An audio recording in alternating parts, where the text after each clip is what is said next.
Nagtitipon-tipon ti rinibribo nga estudyante, educators, educational leaders ken sumagmamano a parents manipud pay kaditi sa nga 17 a rehiyon iti Pagilian tapno atendaran ti grand opening program ti National Schools Press Conference ken National Festival of Talents 2025 anaangay ti President Elpidio Quirino Stadium iti Iliti Bantay idilaing rabii. Napno iti isem, aglaplapunusan nga energy ken excitement, manipod kaditi participants, iti baet ti bandugdaan nagbiyahe manipod kaditi rehiyon nga ibagyanda.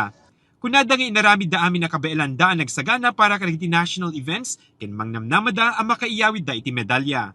We did the intensive training and preparation of these national events, both for our National School Press Conference and our National Festival of Talent. Right after our Regional Festival of Talents and our Regional School Press Conference, we did a series of intensive trainings with our coaches and our qualifiers for the national events. NCR, stronger together, rise! Makita iti panagkaykaysa dagiti participants malaksid ang nagapuda iti naduma-duma a lugar ken cultural backgrounds. Dakkelabanag para kadakwada iti NSPC ken NFOT, gaputa babaen kadagitoy a national events, ma-develop da dagiti talento ken abilidad dagiti estudyante ken maibida da dagitoy iti sibubuken a Pagilian. Siyempre sir, dito yung ma-develop ti skills da, dagiti skills ti writing ken ti National Festival of Talents, dagiti skills to being, dagiti talents da ma-develop dito nga event tayo. Siyempre, hope kami Region 1, dati kami nga Region 1 kasi we believe Region 1 is always number 1. Ibilang metadakkela pakadayawan digiti host schools iti probinsya ti mga komudar kaditi participants. Ti NSPC ken NFOT ket makuna a prominent national events arason an naigedda sinaganaan iti panangsarabo kadagiti bisita. Kalikagom dang agbalin na napintas ti kapadasan da bayat iti kaadada iti probinsya ken maiyawid da iti lugar da tinapintas a pakasaritaan iti Ilocos Sur. Maragsakan nga pagkasatan launa iti probinsya ti Ilocos Sur nga mangsarabo kanyada mang host iti duang national event.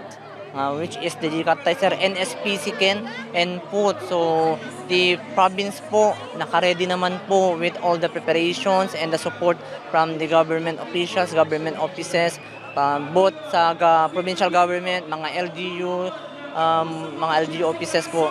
Yan po. Lahat po naman ng yung mga accommodation nila malinis naman, libre. We are binibigay naman namin lahat ng best ng mga building school para ma-attend yung mga kailangan nila din po sir, yung mga request nila. Naimbag nga rabi iyo amin apo ditoy Ilocos Sur. Kang runaan met a bisita ti Batikana journalist ani Jessica Soho. Inpasingked na iti importansya iti pan nakaimpormar dagiti agtutubo pakaseknan iti pan nakaaramat ti teknolohiya para iti responsible journalism. Opisyal na narugyanan dagiti dua a national events iti rabii May 19 ken aglepas tumit daytoy inton May 23, 2025. Partisiparan dagiti delegates iti naduma-duma a kategorya nga adda pa kainaigan na iti journalism, arts, technical vocational skills ken performing arts. Mark Magdirila, Balitang Solid North.